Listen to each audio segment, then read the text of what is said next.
இன்றே டவுன்லோட் செய்து உங்கள் ஃபேவரட் ஷோக்களை என்ஜாய் பண்ணுங்க. ஆனா எல்லாத்துக்கும் மேல பொண்டாட்டி அவங்க இவங்கன்னு மரியாதையா பேசுறீங்களே, அந்த குணம் எனக்கு ரொம்ப பிடிச்சிருக்கு.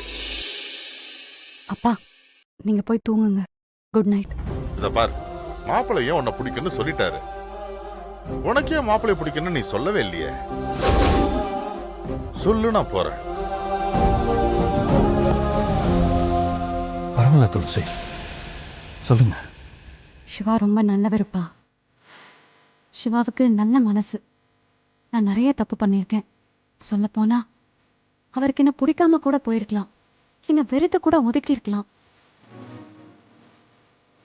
எனக்காக எல்லாத்தையும் மன்னிச்சு இந்த வீட்டில் நான் இருக்க அவரை நான் அனுமதிச்சிருக்காரு. இந்த மனசு வர யாருக்குமே வராதுப்பா. புருஷன் பொண்டாட்டினா இப்படிதான் இருக்கணும். நீங்க ரெண்டு பேரும் சேர்ந்து இருக்கிறது அந்த கடவுளோட வரம். காலம் முழுக்க நீங்க ரெண்டு பேரும் ஒத்துமையாவும் அன்போடும் இருக்கணும். அந்த கடவுள் தான் உங்களை ஆசீர்வாதம் பண்ணணும். ஒரு விஷயம் சொல்லட்டுமா ஜனனி? நான் துளசிக்கு ஹஸ்பண்டாக நடிக்க வேண்டிய அவசியமே இல்லை. சொல்லப்போனால் நான் இன்னும் அவங்களுக்கு ஹஸ்பண்ட் தான்.